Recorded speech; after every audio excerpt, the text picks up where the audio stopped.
All Kenyans know that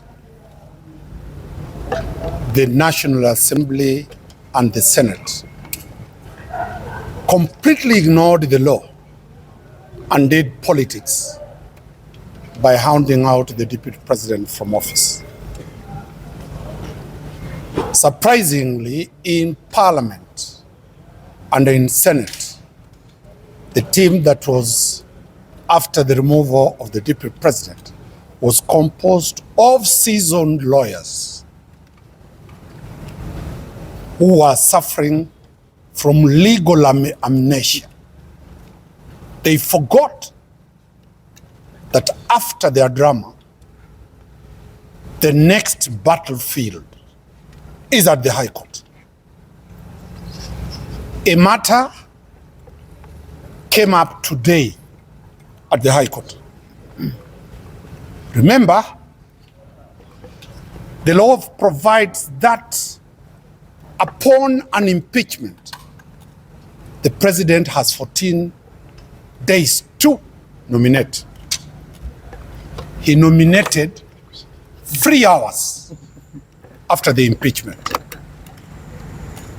The Constitution provides that Parliament shall have 60 days to deal with this question.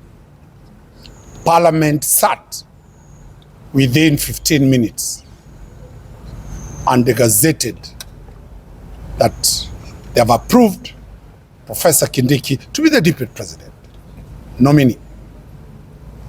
A swearing-in ceremony was arranged at Uhuru Gardens the next day. And that's why I say, Mr. President, your legal team has failed you. You are finding yourself in a crisis created, masterminded by incompetent legal advisors surrounding the head of state.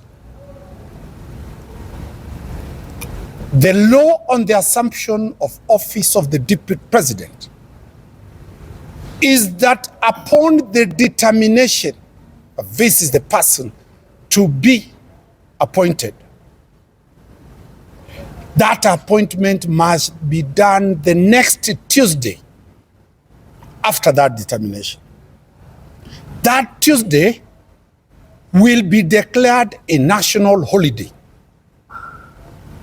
That national holiday, that deputy president-elect shall take oath of office between 10 to 2 p.m. What was happening at Uhuru Gardens is a complete sham and an abuse of the constitutional and constitutionalism in Kenya. Today, the state came to pick an order that they have vacated, the interim orders. My clients, Sheria Mutani, and very many petitioners had filed petitions. They were certified by the judges.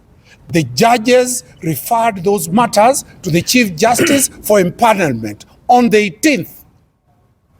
The Deputy Chief Justice simply picked the files that had interim orders and brought them to court for them to be vacated. That scheme goes deep into very serious questions of politics. What was the position of the judiciary, the DCJ, in the elections of 2017? We have got to go back to the history. Where is the CJ? The CJ's whereabouts are not there. And the CJ today has surfaced to send condolences of the loss of a magistrate. Serious contradictions. We are telling those UDA members, and those who think that impeaching Gachagua is a walk on the park. We are now in the arena where the Constitution and the law applies. The courts, after the High Court, any party that will lose this matter will go to the Court of Appeal. Any party that will lose this matter will go to the Supreme Court. And I'm telling Kenyans, the deputy president shall be in office until around March 2027, when they will part away and each will form a political party to contest the elections of 2027. We are calling upon the judiciary to follow the law, and I'm appealing to the media. You are the custodians of the people's rights. Proceed. We have information. An application is supposed to be done to gag the media that this matter is of national security question. A good friend, Senator Manzo, will deal with that. We shall protect the freedom of the media to air everything. There is no national security question. We will be very ready, alert to defend Rigiji. And Rigiji, with his over 7 million votes, has a right that every Kenyan follows this matter to the end. Aluta continue, and we, as of now, we are aware the security organs have been removed from the deputy presidents, which is contemptuous of the court order. There is no constitutional crisis. There is no constitutional crisis. Anybody raising the question that this matter needs to be dealt with because it's a national constitutional crisis, where is IEBC?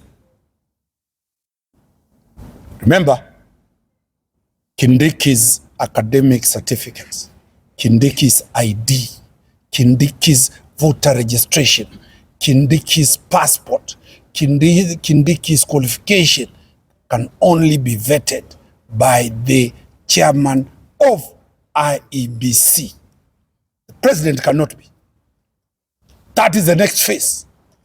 The nominee that has been put across does not meet the constitutional and statutory requirement to be appointed a deputy president.